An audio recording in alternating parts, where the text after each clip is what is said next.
Good afternoon, everyone. Welcome to our Memphis Heritage Trail book series and our presentation for the month of May.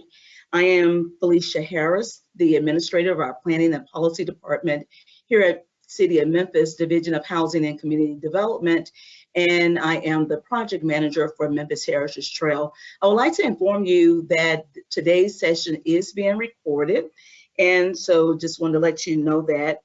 I currently serve, as I said, as the Planning and Policy Administrator here at the City of Memphis, and also as the Memphis Heritage Trail Project Manager. I am a native Memphian, so I am very excited to hear about South Memphis and the 1866 massacre, as I know all of you are as well, and learn a little bit more about Memphis history.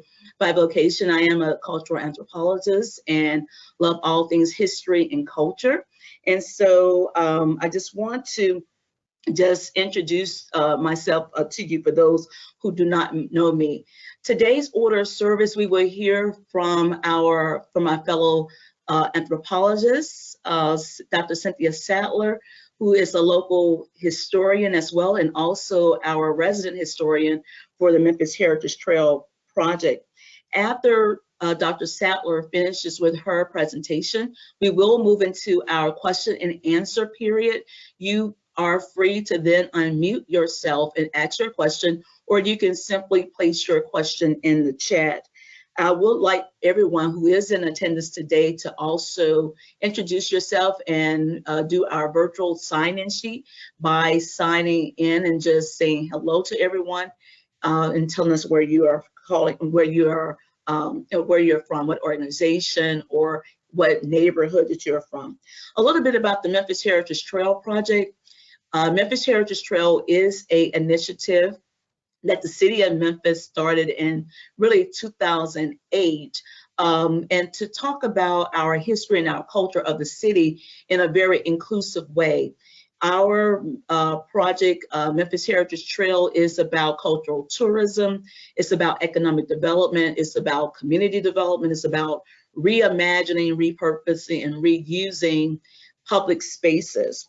And so to this end, I would like to ask you, if you will, when you have time, to visit our website at memphisheritagetrail.com. Also, you are free to download our app. It's free at the Google Play Store as well as the Apple Store to learn all about Memphis Heritage Trail. The trail consists of 4 loops: our civil rights loop, residential loop, commerce loop, and our entertainment loop, and is situated in around the area that Dr. Sadler is going to discuss today. Though we are talking about African American communities and African American people, it is a story that's inclusive and bring in a lot of different perspectives, if you will, as we study Memphis history and culture, and specifically the African American journey here in Memphis. And so at this point, I would like to turn it over to Lauren Barksdale, who will be our host and our moderator for today. And I ask Lauren to introduce herself to you. And thank you for attending today, and I look forward to this session. Good afternoon, everyone. Thank you all for joining our monthly virtual book series. I am your host for this occasion. My name is Lauren Barksdale. I am a Memphis native, and like Felicia and Dr. Sadler, I'm a lover of all things history and culture and heritage. I hold a background in history from the University of Memphis as well as Jackson State University, and I work alongside Felicia with the Memphis Heritage Trail initiatives. And I'm very honored and happy that you all are joining us today, as this topic is one of my favorite topics in regards to Memphis history. So I'm looking forward to today's presentation. Our latest Memphis Heritage Trail programming endeavor is our monthly virtual book series, where we host local authors and their latest work, highlighting the history, culture, and legacies of African Americans in Memphis. Today, our topic is of the legacy of South Memphis and the 1866 Memphis Massacre. Forthcoming in the summer, the Memphis Heritage Trail will host neighborhood tours showcasing recently installed new wayfinding signage in South City and Soulsville neighborhoods. There you can learn about the rich history of the communities as well as its residents. Join the Memphis Heritage Trail, Memphis Brand, and Memphis Filmworks at the annual Juneteenth Festival in Douglas Park on June 18, 2022. More information on this event will be forthcoming, so please stay tuned. Our next virtual book series will be June the 15th, featuring Lakeithian Mason and his new publication, Our Neighborhood, Our Stories. Lakeithian also has an event on May the 27th at the Holleran Center, where he'll be discussing his latest book and talking about his neighborhood project, where he has gone into several communities documenting oral histories. That event is free to the public. We welcome you to download our Memphis Heritage Trail app. Visit our Memphis Heritage Trail website at www.memphisheritagetrail.com and to follow the Memphis Heritage Trail on our social media platforms. We are launched on Facebook, Instagram, and Twitter. Please feel free to like, share, and comment on today's event. As stated, this event is being recorded, so it is available after the close of today's session. Without further delay, it brings me a great pleasure to introduce to you our guest for the hour. Dr. Cynthia Sadler is an anthropologist and historian who has over 25 years of experience in nonprofit management, program evaluation, and grant writing. She is the historian for the Memphis Heritage Trail and served on the design team for the I Am a Man Plaza. In addition to working as a consultant with numerous organizations, Dr. Sadler is a history instructor at Southwest Tennessee Community College. Without further delay, again, ladies and gentlemen, I introduce to you Dr. Cynthia Sadler. Good afternoon. Lauren said I'm your speaker for the hour. I'm your speaker for 15 minutes. So I'm basically going to be talking a little bit about South Memphis and the 1866 massacre. I have not written in great detail or published a book or anything about this, but I am interested in it primarily because I am a native Memphian and I try to keep abreast of Memphis history. So Lauren, can you do the next slide, please? So basically, in order to talk about the 1866 massacre and to put it in context, I wanted to cover a little bit about how the early beginnings of Memphis. So Fort Pickering was established in 1798. It was a frontier and trading post, particularly used with commerce with native populations, Native Americans. And then later, the fort was rebuilt and refortified and served as a command post for Union and Confederate armies during the Civil War. And after the Battle of Memphis, the Union Army took control of the fort.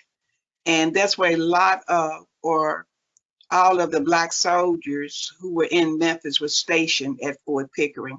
And it was demolished in 1866. So if you drive by there, all you see is vacant land.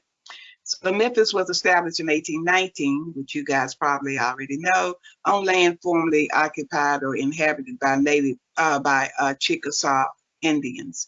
And it was situated really, it's like the bluff of the river because it was an ideal location for commerce and industry. And South Memphis, even though it was formally incorporated in 1846, the plan for South Memphis and the layout of the streets and things like that actually began in 1840. When it was incorporated as a separate city in 1846, it had its own charter, its own mayor, and its own alderman. 4 years later, it was incorporated and merged into the city of Memphis. Okay, next slide.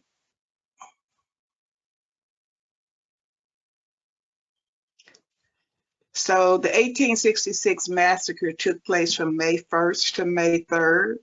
And this is a rendering or a drawing that was done because there was nobody there actually to photograph it. And so this is really the only rendering other than the one of them burning the black schools that exist. Okay, next slide. So the altercation, or prior to the riot, there was a confrontation between black soldiers from Fort Pickering and white Irish police officers. And this probably would have settled by itself or settled in the dust, except that it was really ignited by John Crichton, who was a city recorder. He was a judge, a city recorder in charge of documents for the city. And so he delivered this speech to a large crowd of police and citizens at the corner of Vance and Causey Street. And so when you look at what he's saying, you know, he's actually saying go out and just kill every black person you see, go to the Negro district. He even went on to say that if anybody is caught bearing arms, they would not be arrested. So if you think about his speech and sort of bring it forward and look at what's going on, you know, what has recently transpired in the US. So equate this speech with the speech that says, we're going to march down to the Capitol and take back this election. So it's, you know, and there's, I couldn't find any record that John Crichton actually participated in all the turmoil or, you know, participate in the riot. But what he said was so insightful that people, white people actually armed themselves and went to the Negro district. And the Negro district at that particular time would be considered parts of South Memphis, close to Fort Pickering. Okay, next slide.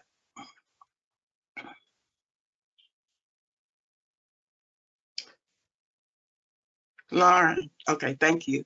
So these are some of the numbers of incidences that occurred.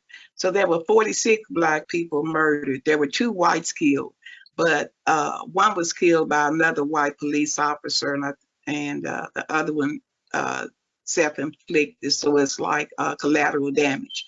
5 black women were raped. Now, I believe that more women were raped, but this is what was reported, or that the investigation determined. So I want to talk a little bit about Francis Thompson, and well, all of their names deserve mentioning. Francis Thompson, Lucy Smith, Rebecca Ann Bloom, Lucy Tibbs, and Harriet Armour. Francis Thompson and Lucy Smith were in the same house, and all of these women were former enslaved persons.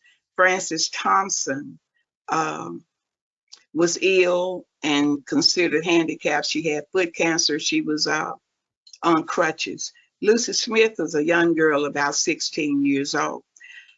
Francis Thompson related that 7 white Irishmen, 2 of them police officers, entered the house and demanded that she get up and prepare a meal for them, which she did. And when they finished eating, they started throwing her belongings out of the house, they say into the bayou.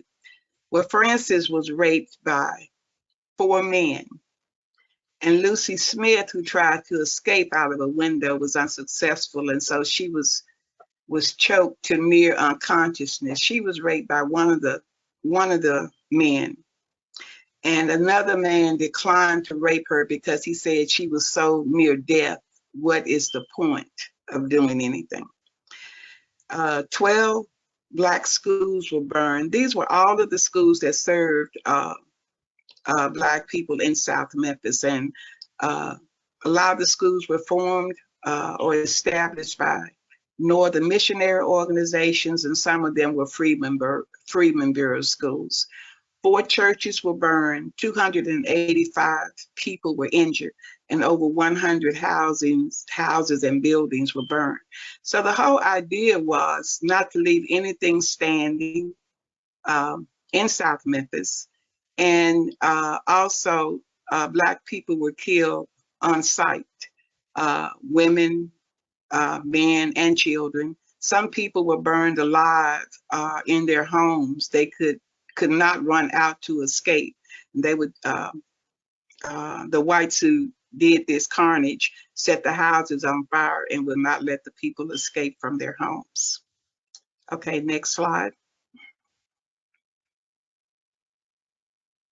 So in 2016, the NAACP erected a historical marker for the Memphis Massacre. And sometimes people, you know, in the past have referred to it as a riot, but it was more than a riot because Black people were indiscriminately killed. Okay, next slide.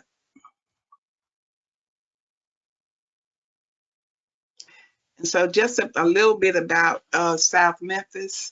And some of you might, you know, if you look at the history of South Memphis, most of the Black people in Memphis have origins in South Memphis or Orange Mound, and probably more in South Memphis because South Memphis actually predates Orange Mound.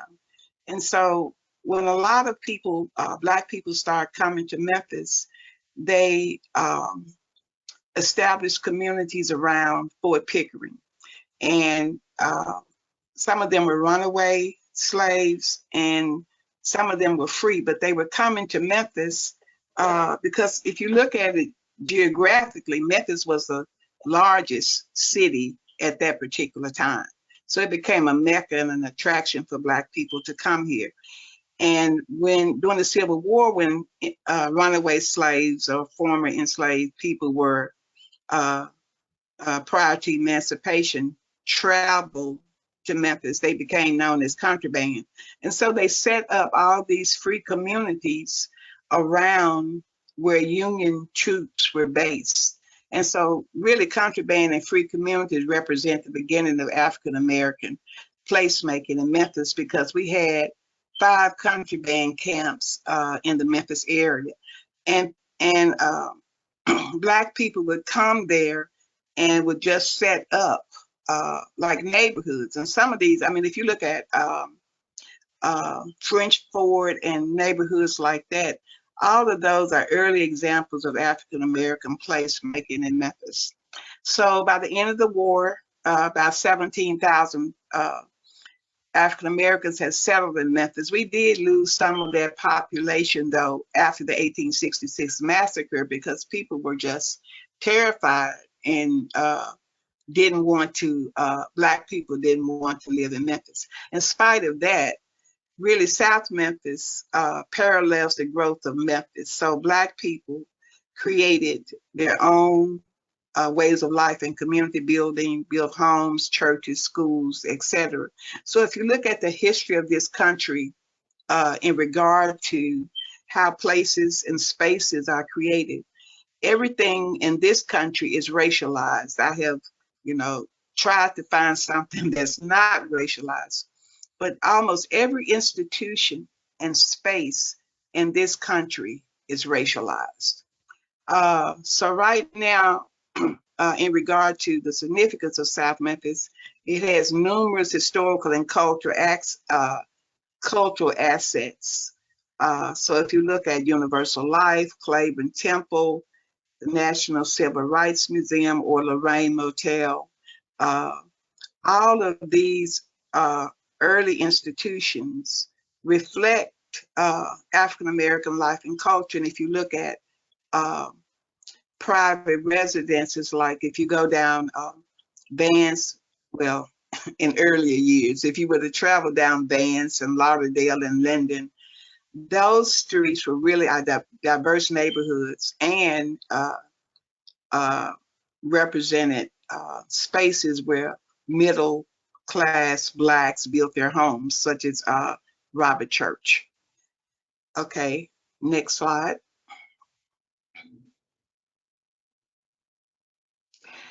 So these are some of the neighborhoods in South Memphis. So it's probably not complete, but this is just some of the neighborhoods that are in South Memphis.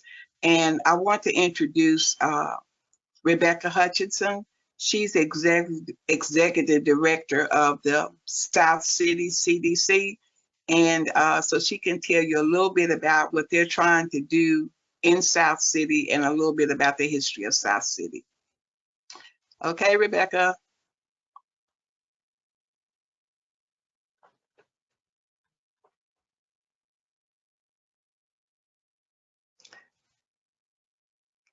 Lauren, how do we get Rebecca on here? Can you hear me? I can unmute myself, but my camera doesn't work on this system. Oh, okay. So I can't, you won't be able to see me. No, my camera never works on this system. So my apologies. Good afternoon, everyone. I'm Rebecca Matlock Hutchinson, founder and executive director of SCORE Community Development Corporation that serves the South City neighborhood. And SCORE stands for South City, a Community of Opportunity, Revitalization, and Empowerment, CDC. And we've been in existence now for about 4.5 years. In terms of some of the neighborhoods, I actually live in what is Wilbert Heights on here. I recently found out about that about a year or so ago. I grew up in South Memphis in Foot Homes, and I went to George Avenue Elementary School and Vance Junior High, which no longer is in existence. It was demolished a year and a half ago. And now my husband and I live on a historical street, Fountain Court, in a house that is 102 years old and that we are renovating. So, and I grew up in Metropolitan Baptist Church, which is also in actually Soulsville, USA. And my family has been there for several generations. My parents, my mother actually grew up in Lemoyne Gardens. So my family goes way back into South Memphis, and I decided to live in South Memphis and renovate the home there, my husband and I. And my husband was also a pastor at a historic church in Soulsville, in South City. It was First Baptist Church Lauderdale for over 20 years. So we are fully vested in this community and have been for a number of years. So as Dr. Sadler said, there are several well-known and influential African Americans who have come out of South Memphis, and many of them attended Booker T. Washington High School. And Booker T. Washington was the African American school in this area, and Central High School was the white school. And when people ask, well, why are they both the Warriors? Why are their colors both green and gold? Well, that is because Booker T. Washington received the hand-me-downs from Central High School. So they got their old textbooks, they got their old band uniforms, their athletic uniforms. So they were the counter schools to each other in that area. A lot of folk, most of them, many individuals came right out of Booker T. Washington High School and lived in the South Memphis area. And originally South Memphis was Soulsville and South City, Longview Heights, Prospect Park, all these neighborhoods. They were all of that was just South Memphis. There was really no division. You had neighborhoods, but you didn't have Soulsville, USA or South City. It was they all shared the same history. And the young people who lived in Soulsville went to LaRose Elementary School, and they transitioned from LaRose to Booker T. Washington High School. That's what happened when my mother was growing up in that area. And my mother she recently passed, and she was 93 years old, and she would tell me the stories of going from LaRose to Booker T. Washington. And then later, Porter Junior High was constructed. So then they went from LaRose to Porter and Booker T. Washington. Then there was Alonzo Locke Elementary School. So kids went from Alonzo Locke, Porter Junior High, and Booker T. Washington High School. So they matriculated in that area. And then a lot of them, once they graduated from BTW, they matriculated onto Lemoyne-Owen College. Actually, at that time, it was Lemoyne College. Owen College was located on Orleans, behind where that was Alonzo Locke. And Owen College, the pastor of Metropolitan Baptist Church, one of the historical churches there, which is where I grew up, Dr. S.A. Owen was the president of Owen College. And when Owen College began to have financial problems, they merged with Lemoyne-Owen in 1968-69. And that is how you got Lemoyne-Owen College. So that's where that came from. So you have a lot of individuals who graduated from Booker T. Washington and Lemoyne-Owen College. Dr. Benjamin Hooks, who was a pastor, had a church here in Memphis, had a church in Detroit, and he was the first African-American executive of, correct me if I'm wrong, Cynthia, but I think it was the EPA. It was the federal FCC. Okay. And then Yeah. he was also the executive director of the national NAACPs for several years. Also, Maurice White of the Earth, Wind, and Fire, the group Earth, Wind, and Fire, came out of that school. The first African-American mayor, Dr. Willie Harrington, graduated from there. Maxine Smith, who was a civil rights activist and also on the national board of directors of the NAACP, also came out of Booker T. Washington High School. And a lot of these individuals grew up with each other in the neighborhood. And they all, that generation, they all know each other. It's so interesting to hear them, those who are still alive, to hear them talk about growing up in that era. Also in that neighborhood lived Robert R. Church, who was the first Black millionaire in the Mid-South. Robert R. Church's house was located on Lauderdale. And there is a park named after him. The park, Robert R. Church Park, is on Beale and 4th. The interesting thing about Robert Church, and he actually helped to save Memphis after the yellow fever epidemic. He purchased the first bond that helped to restore Memphis after the yellow fever epidemic. And also, he had a relationship with E.H. Crump. E.H. Crump was they used to call him Boss Crump. He was a mayor of Memphis, only for one term. However, his influence was so great that it lasted generations or decades after his death. Robert R. Church and E.H. Crump had a difference in opinion. Actually, it was after Robert R. Church died. Robert R. Church's son took over his business. He had a lot of real estate. And his father owed a lot of money to the city that E.H. Crump forgave. Like he couldn't pay, he didn't have to pay the taxes. Well, when Robert Church's son took over, and him and E.H. Crump had a difference of opinion. E.H. Crump called in all the loans, all the back taxes that his father had not paid. And his son lost the home that was on Lauderdale. And when he moved out, the fire department had some new equipment that they wanted to try out. So they went and they tried out their new equipment on Robert Church's house and burned it down.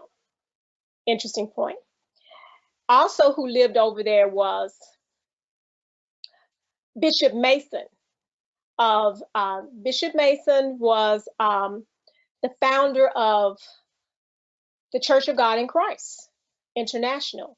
Bishop Mason also lived on Lauderdale, and he later moved into what is now Soulsville, USA, on a property that is at the corner of Edith and Mississippi Boulevard. It's a vacant lot now, but if you know where the Walker House is, the J.E. Walker House, that is the home of Lamorno and CDC, that's the vacant lot next door to it. That's the parking lot. And that's where Bishop Mason's home stood after he moved from Lauderdale. Also, in terms of the historic churches, the first Kojic Church, Church of God in Christ, the mother church as it's referred to, Temple Church of God in Christ, is located on the corner of Georgia and Lauderdale. And it is next door to another historic church, First Baptist Church Lauderdale, which is over 100 years old. And that's the church that my husband, Noah G. Hutchinson Jr., once pastored for over 20 years. And if you look in front, and both of these churches are right across the street from Booker T. Washington High School. If you've ever seen First Baptist Church Lauderdale, there's a stone fence, I guess you could say, at the base of the property on the sidewalk. Those stones were installed by former slaves. First Baptist Church Lauderdale came out of First Baptist Beale Street. First Baptist Beale was constructed by slaves, and there's a story that which is the oldest, First Baptist Beale or First Baptist Lauderdale, because when the members of First Baptist Lauderdale left First Baptist Beale, they took the charter with them. So First Baptist Lauderdale says, we're older because we got the charter. We let y'all have the building, but we took the charter. So that's an interesting story there. So I don't know how much time I have, but there's so much history in this neighborhood, and it's all intriguing. So I'm gonna stop right there because I see that there's, am I done? Am I done?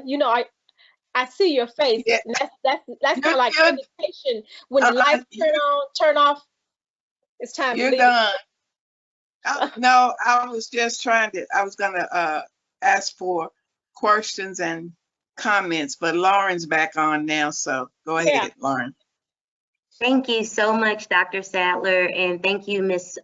Hutchinson, just for the breadth of information and just to, put in context how this massacre occurred in the community of South City and how that area and neighborhood evolved into one of the most historical African-American communities in Memphis. And like everyone, like Ms. Hutchinson stated, like Dr. Sadler stated, I definitely have roots in South Memphis. Both of my parents grew up in South Memphis, and I heard stories growing up, and it was because of those stories my mother, my grandmothers, my father, the late Reverend Barksdale Sr., would tell me is why I love history today. It's because of my love in my summers and my childhood in South Memphis. So without further delay, I would love to open up the floor for Q&A. Please feel free to unmute yourselves or your camera.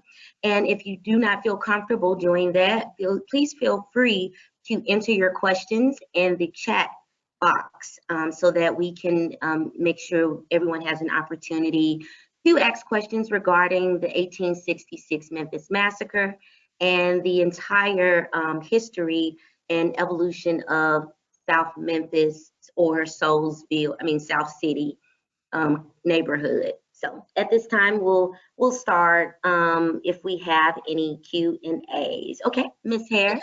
I have a question I really would like for Dr. Sadler to kind of help close the gap in terms of the understanding of, so I understand that today we're talking about the Memphis Massacre of 1866 and South City. Can you help us understand the importance of us understanding the evolution of the neighborhood and in connection to the massacre?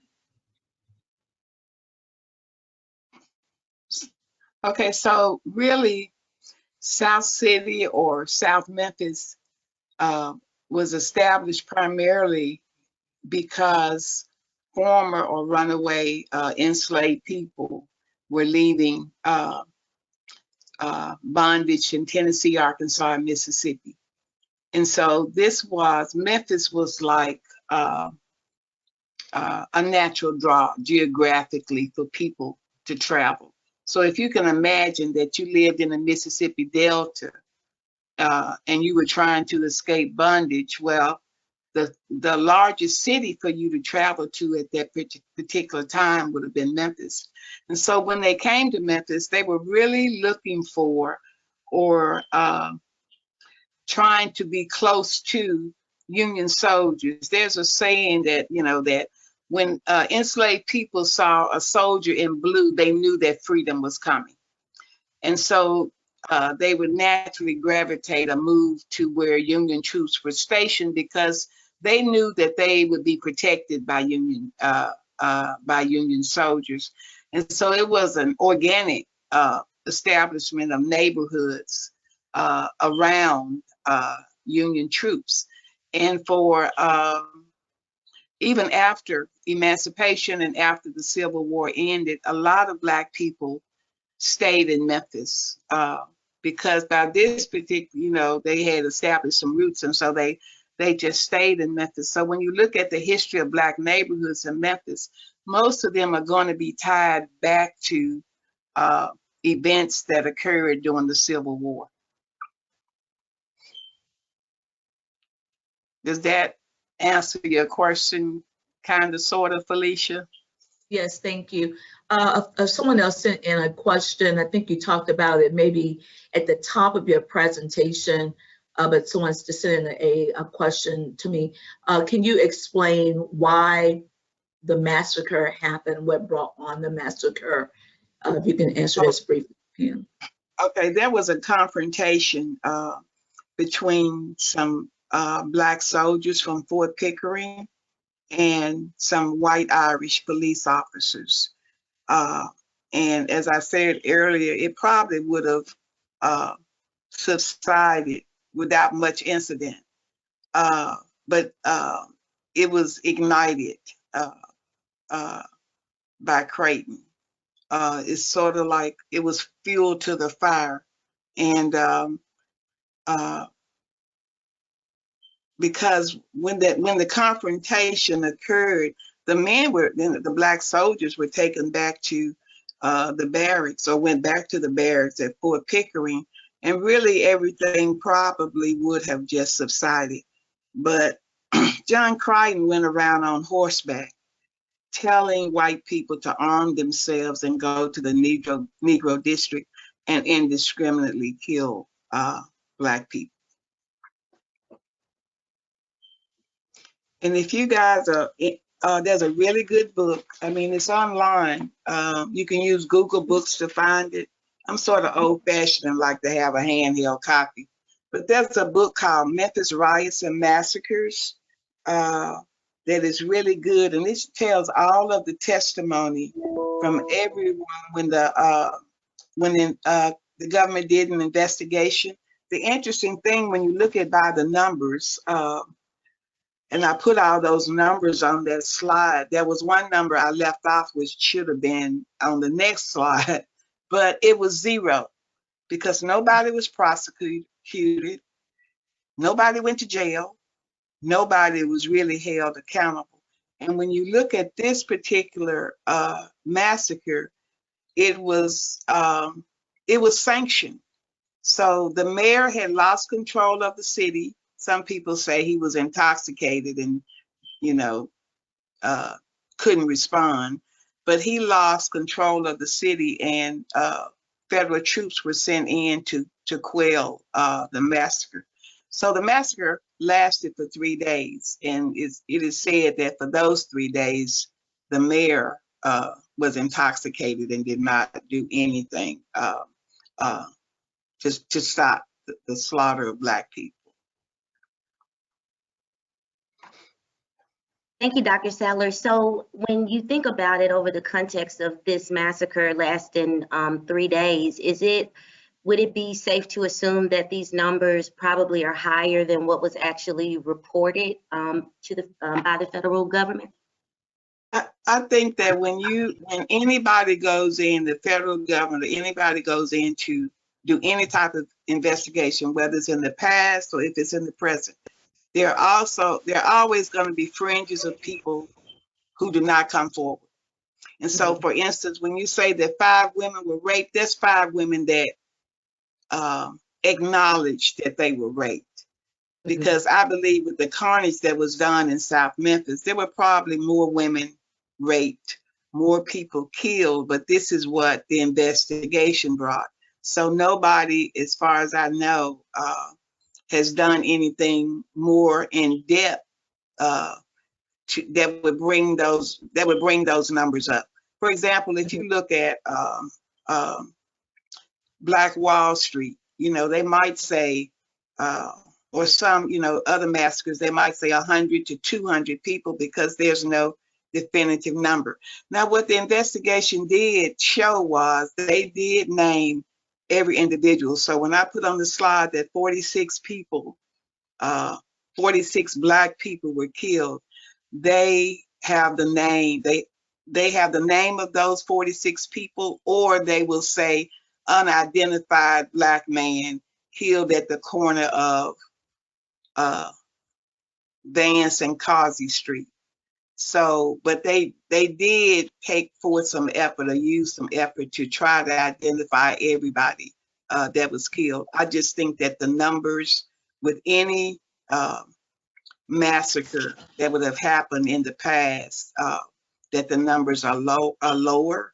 You know, right now in the age of social media and cameras and all this, you know, phone cameras and all of this, when a tragedy happens, they have an exact number of who died.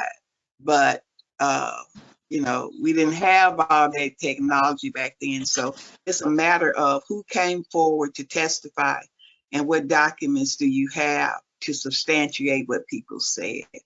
And they really didn't have a lot of documents, because when they did the investigation, it was primarily through interviews. Thank you. And we have 2 questions in our chat room. The first question is, this is by Mr. Stephen Fox. Thank you, Steve, for joining us this afternoon.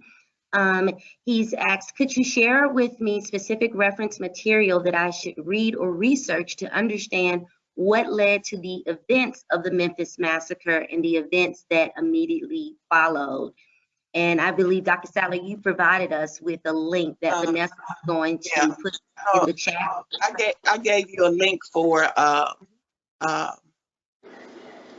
just massacres in U.S. history, but if you want something that is just definitive about that particular massacre in Memphis, then just look for the book Memphis Riots and Massacres. It's also available on Google Books. You can do a search in Google Books. The only shortfall of the book is that it does not have an index, so you just have to go page by page by page. But you can, if you do Google Books and pull it up, you can do a search. And so they have documentation about the value of property that was lost, those types of things. Because if you if you think about it, they destroyed every Black school in Memphis. during this riot. And so, and it wasn't just the burning or of the schools, it was also the threats and intimidation that these people did on white supporters and white teachers, because a lot of the white teachers were sent in by missionary organizations, because, you know, Black people were not teaching in Black schools at this time. They were learning, learning. They were the students. And so a lot of the white teachers were threatened because they were actually teaching Black people. Thank you, Dr. Sadler, for that. And Vanessa is going to provide for everyone some additional titles where they can read more in depth about the massacre as we move along in our Q&A.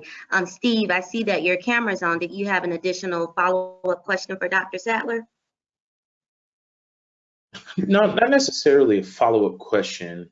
I've often heard about the Memphis Massacre. I guess the piece that's really intriguing me now from a perspective of like economics, right? Like I didn't know that, and it just didn't hit me in my head until now, that there were groups of enslaved people in the Mississippi Delta who were like, their whole mission was to escape bondage. And I really liked the I think Dr. Sadler used the word organically. They organically drew to where the Union troops were, because that was a symbolic indication that freedom was on the horizon, right? And then out of that organic, pretty much that kind of organic Mississippi Delta migration then spawned these communities and these neighborhoods of people of the African diaspora, right? African Americans that were trying to escape this kind of bondage. So I find that interesting, especially now, when we see all of the wars that are going on, and the majority of them, if not all of them, are pretty senseless. That they were drawn to an area where there was the Civil War, right, that was going on inside of the United States. And I just really find that interesting. It gives I hate to say gives the Memphis Massacre context, but for me, historically, it sets off everything for me, like, oh, okay, African Americans, of course, were in slavery, and the institution of slavery, right, it went against the humanity of African Americans or people of the African diaspora. It was solely for the economic gains of white supremacists, right? And they used the color of our skin to get richer, right? Not only did they use the color of our skin to get richer when it came to, tobacco and cotton and all of the textile industries, then when we decided that we were going to escape this slavery and economic bondage, that we were going to go to wherever it was where there was a symbolic truth of, hey, we're going to have freedom. And then once we started to thrive economically, they got mad at us, right? They got mad at us and they burned down everything that we were trying to build. So it gives it kind of like it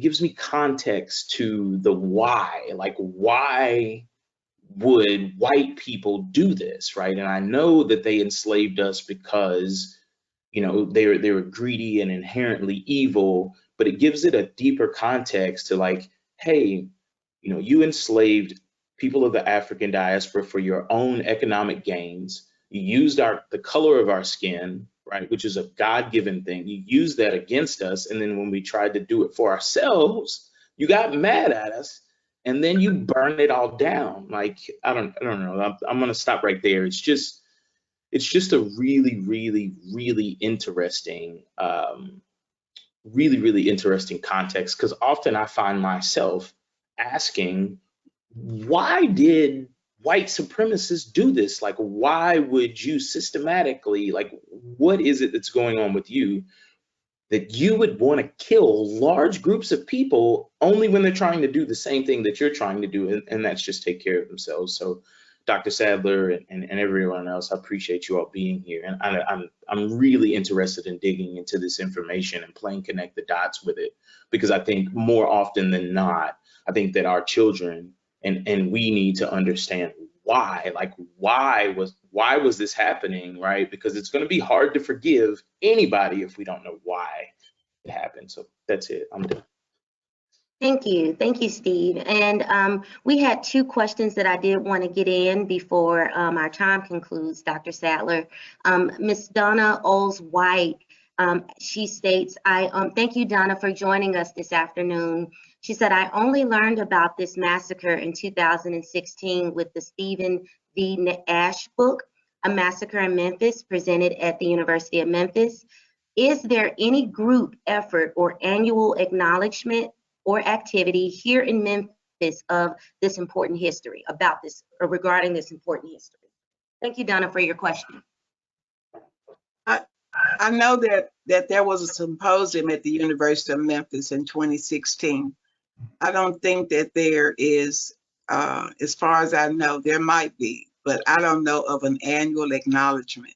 It's sort of like other events that happen, you know, you learn about them, but nobody picks up the torch and say, we're going to do something about this and do an annual event or an annual conference or even an annual discussion about it.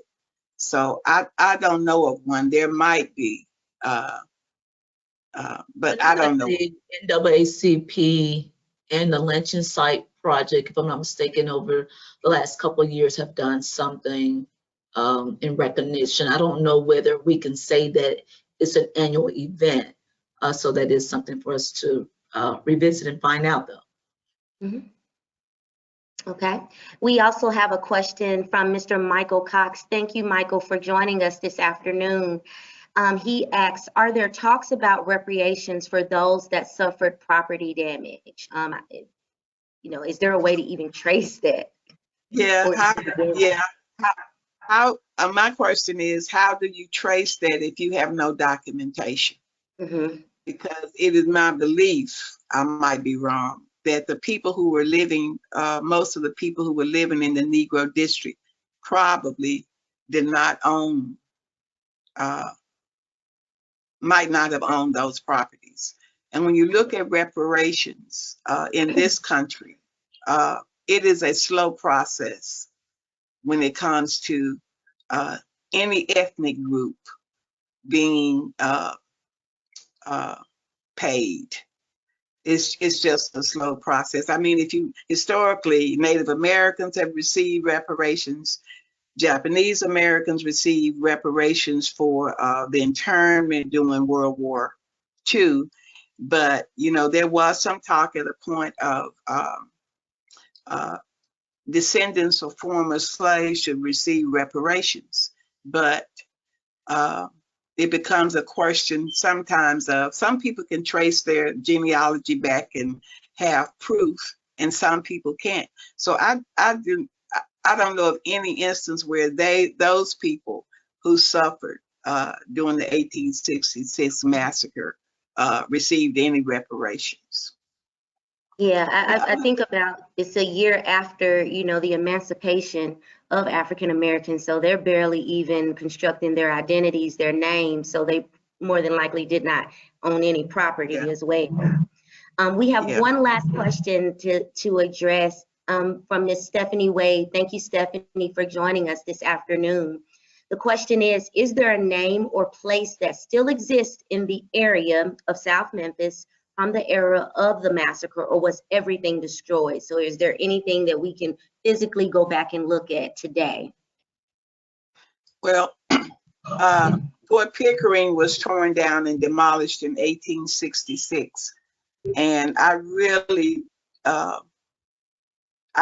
you might be able to find a church that might still be standing, because there were more than 4 Black churches in the Negro district. but I do not know of anything. Just personally, I haven't done a lot of research on it, so I don't know what's physically still standing. There were some things, some parts of buildings still left on President's Island, if you guys are familiar with that area where one of the black schools were. And the last photo I saw of that is, it was a building sitting on some stilts, wooden stilts, because the area was known to flood. So I don't know of any structure that is still existing from 1866. And really, if you look at the history of placemaking and how Memphis evolves and tears down things to put up new things, not that I'm not in favor of revitalization and renovation. It's just that I think sometimes we are in such a rush to modernize and move forward that we destroy some of the past that we need to keep. Also, if you look at early books about Memphis history, none of them, and I've got a whole collection of Memphis books, none of them mention the massacre. So this is the thing, you know, as individuals who are trying to uphold the legacy of this neighborhood and that uphold the heritage of this neighborhood and events that happen, we need to make sure that there's a narrative and a voice associated with key events that happen in Memphis, whether they happen to Black people or white or Irish or whatever. So many things are written out of history books, and our children or the generations that follow will not know anything about it if we don't do something to make sure that they do. Absolutely. Thank you so much, Dr. Sadler, and thank you to our additional guests for your feedback, for your questions. We did place several links for you to go and check out if you would like to learn more about the 1866 Memphis Massacre. We also encourage you all to visit the Soulsville neighborhood. We have several wayfinding signage installed in that area where you can learn more about the history of the community. A special thank you as well to Ms. Rebecca Hutchinson for giving us just a deep dive history into the history of South Memphis, as well as your organization. And you can learn more about that organization and their efforts to preserve and keep that community alive. And so thank you all for everyone for attending on today. Our next virtual series will be on June the 15th, featuring Mr. Lakeithian Mason and his new publication, Our Neighborhood, Our Stories. We welcome you to download the Memphis Heritage Trail app, visit the Memphis Heritage Trail website at www.memphisheritagetrail.com, and to follow the Memphis Heritage Trail on social media platforms. We are launched on Facebook, Instagram, and Twitter. Please feel free to like, share, and comment on today's event. This series will be on our YouTube page, so feel free to share for those that could not attend. And since we are attending this event virtually, we ask you to sign into the chat by writing your name and email address so we can keep you updated on all things Memphis Heritage Trail. See you all on June the 15th. Thank you all for attending and look forward for our next virtual book series.